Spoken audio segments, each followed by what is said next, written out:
Hello दोस्तों, स्वागत है आपका आपके पसंदीदा यूट्यूब प्लेटफॉर्म पे, जहाँ पे हम लोग रोज़ एक नए आर्टिकल्स को डिस्कशन करते हैं जो आपके प्रीलिम्स से रिलेटेड जो प्रश्न है उससे, और जो आपके मेंस के लिए भी जो इम्पोर्टेंट होता है उस पर।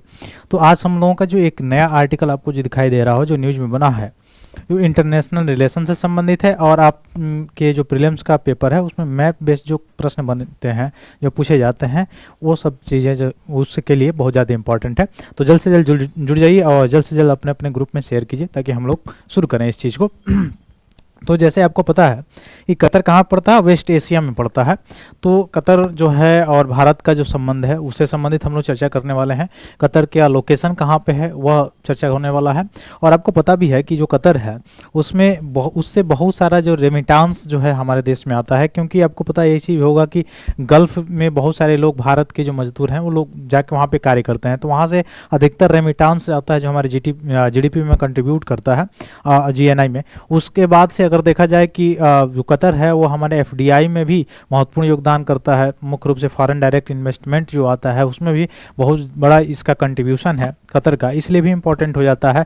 और तीसरा कि गल्फ कॉरपोरेशन का ये मेंबर भी है कतर, इसलिए भी भारत के दृष्टि से अगर देखा जाए तो इम्पोर्टेंट हो जाता है कतर। तो कतर के जो वहाँ के जो है मुख्य रूप से एडमिनिस्ट्रेटिव हैं वो यहाँ पे आए हुए हैं, ठीक है, भारत में। तो इसलिए यह न्यूज में बना हुआ है। तो चलिए पहले हम लोग देखते हैं लोकेशन कि कतर का लोकेशन कहाँ है। पहले तो इस जो मुख्य रूप से देखते हैं हम लोग कि यह क्या न्यूज़ में था। तो भारत और कतर ने हाल में अपने संबंधों को रणनीतिक साझेदारी तक बढ़ाया है और 2030 तक द्विपक्षीय बायलैटरल जो ट्रेड है उसको दोगुना करने का लगभग $30 बिलियन तक पहुंचाने पर सहमति व्यक्त किया गया है। तो पहले हम लोग देखते हैं कि कतर का लोकेशन कहाँ है।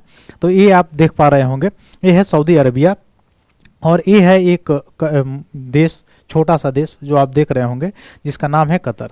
देखने में भले ही छोटा देश है लेकिन मुख्य रूप से गल्फ कॉरपोरेशन का हिस्सा भी है, पेट्रोलियम से रिलेटेड भी है, ट्रेड से भी रिलेटेड, ये बहुत ज़्यादा इंपॉर्टेंट है। और तीसरा चीज़ कि अगर देखा जाए पर्शियन गल्फ आपको दिखाई दे रहा होगा, तो यहाँ पर पूछा जा सकता है कि फारस की खाड़ी में है कि नहीं, तो ये फारस की खाड़ी में है। तो फारस की खाड़ी में भी है। इधर एक अलग देश है बहरीन, इधर ये सऊदी अरबिया है। ये है जो सीमा साझा करता है कतर, वो सऊदी अरबिया से सीमा साझा करता है, बहरीन से भी सीमा साझा करता है, पर्शियन गल्फ में पड़ता है। और ठीक ये नीचे जो आपको दिखाई दे रहा होगा वह UAE। तो UAE से भी पिछले दिनों हम लोग देख रहे थे कि हमारे जो रिश्ते हैं, भारत के रिश्ते बहुत ज़्यादा जो है सही हैं। तो वहाँ से भी रेमिटांस वगैरह जो है, या फिर से जो मुख्य रूप से हमारे वहाँ के जितने भी मुख्य रूप से पारिश्रमिक हैं वो जाते हैं वहाँ पे काम करते हैं, मुख्य रूप से माइग्रेंट जो वर्कर होते हैं। और कतर से मुख्य रूप से जो रेमिटांस होता है, या फिर से देखा जाए सांस्कृतिक जो संबंध है वेस्ट एशिया से, तो गल्फ में होने के कारण भी आप देख रहे होंगे इंपॉर्टेंट है। तो ये तो हो गया मैप। अब यहाँ से अगर भारत से अगर मैप को देखने का कोशिश करेंगे आप, तो ये मान लीजिए नई दिल्ली है। अब इधर आप चलेंगे तो ये है पड़ेगा आपका अरबियन सी, ठीक है, अरब सागर। अरब सागर में जैसे आप पश्चिम की तरफ जब चलेंगे तो ये है एक देश ओमान।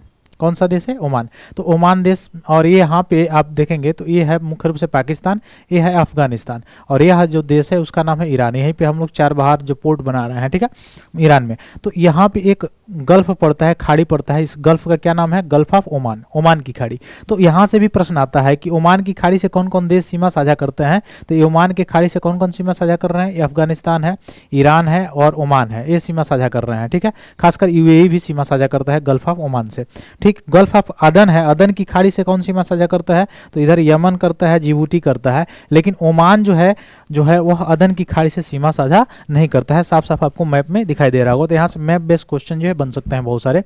अब यहाँ पे आप देखेंगे तो यहाँ पे ये है UAE और ये है कतर जिसकी राजधानी दोहा है।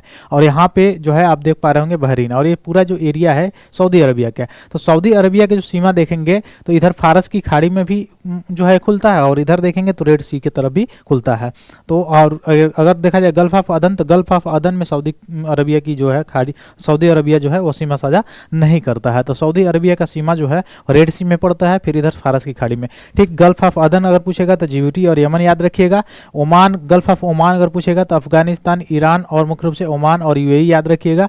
फारस की खाड़ी अगर आपसे पूछता है तो फारस की खाड़ी अगर आपसे पूछता है तो आप याद रखिएगा UAE, कतर, और उसके बाद से बहरीन, फिर ईरान, ठीक है, और फिर इराक। तो ये चीज़ें जो है आप याद रखिएगा। ये कौन सी खाड़ी है? फारस की खाड़ी है, ठीक, मैंने बताया इसको।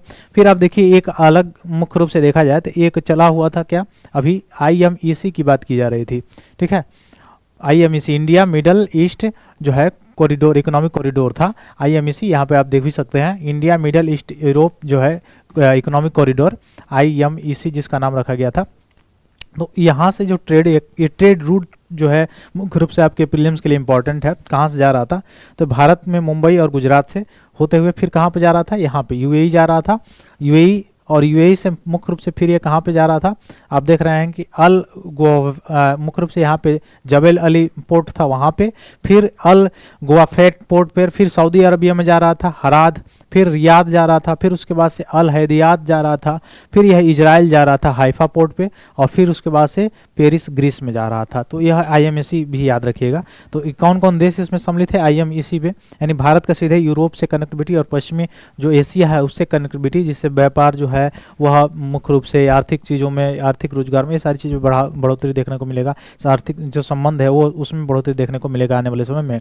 इंडिया हो गया, UAE हो गया, सऊदी अरबिया हो गया, जॉर्डन हो गया, ठीक है। तो जॉर्डन आप याद रखेंगे, इजराइल, और इधर जॉर्डन है, फिर इधर इजराइल है, फिर इटली है, फिर फ्रांस है और जर्मनी है। तो यूरोप के कौन कौन कंट्री शामिल है, इटली, फ्रांस और जर्मनी। और पश्चिमी एशिया में देखेंगे तो Israel, Jordan, Saudi Arabia, UAE शामिल है, और इंडिया शामिल है। ईरान इसमें शामिल नहीं है IMEC में। तो ये IMEC वाला जो पोर्ट है मुख्य रूप से यहाँ से देखिए ये UAE है, UAE से फिर से जाएगा कहाँ पे, दोहा कतर, फिर अल हुआफ से होते हुए रियाद होते हुए फिर मुख्य रूप से चला जाएगा, ठीक। अब यहाँ पे रेड सी है, तो आप जानते ही हैं इसके बारे में, हम लोग पिछले क्लास में पढ़े भी थे। तो ये है IMEC, तो इसको भी थोड़ा सा याद रखेंगे IMEC के बारे में। अब चलिए हम लोग देखते हैं कतर के बारे में। ये अरब प्रायद्वीप के उत्तरी तट पर स्थित एक छोटा सा प्रायद्वीपीय देश है। हम लोग देखे भी थे, तीनों ओर से पर्शियन की जो खाड़ी है उससे घिरा हुआ था, और दक्षिण में एकमात्र स्थलीय सीमा सऊदी अरब के साथ ही इसकी लगती है, और सभी ओर से फारस की खाड़ी से घिरा हुआ है। अभी मैंने बताया बहरीन की खाड़ी कतर को बहरीन साम्राज्य से क्या करती है, अलग करती है। इस देश का क्षेत्रफल देखा जाए 11,571 वर्ग किलोमीटर है, और दोहा कतर जो है इस कतर की क्या है, राजधानी है और सबसे बड़ा शहर भी है, ठीक। कतर का भूदृश्य मुख्यतः देखा जाए समतल और बंजर रेगिस्तान ज्यादा इसमें है, यहाँ पाए जाते हैं, और गल्फ मुख्य रूप से तेल से ज्यादा यहाँ पे होता है। मुख्य रूप से देश के दक्षिण भाग में रेत के टीले बहुतायत हैं, और विशेष रूप से खोर अल अदैद या अंतर्देशी सागर के नाम से जानने वाला इसमें क्षेत्र है। उत्तर और पश्चिम की ओर अगर आप देखेंगे तो भूभाग थोड़ा सा चट्टानी है, और इसमें कम ऊंचाई पर चूना पत्थर भी की संरचनाएं भी मिलती है। कतर में वादियां हैं, जो घाटियां हैं, जो बरसात के मौसम को छोड़कर सूखी रहती हैं, जब वे कुछ समय के लिए नदियों में बदल जाती हैं, ठीक है। तो ये सारी चीजें कतर से जानकारी दिया गया है। मुख्य रूप से देखा जाए अरब प्रायद्वीप के मध्य भाग से आए बेडौइनिक खानादेशों द्वारा बसाया गया था। ये कतर के जो नागरिक होते हैं, आज कुल जनसंख्या का केवल एक छोटा सा हिस्सा ही, लगभग 9वां हिस्सा ही वहाँ पे है।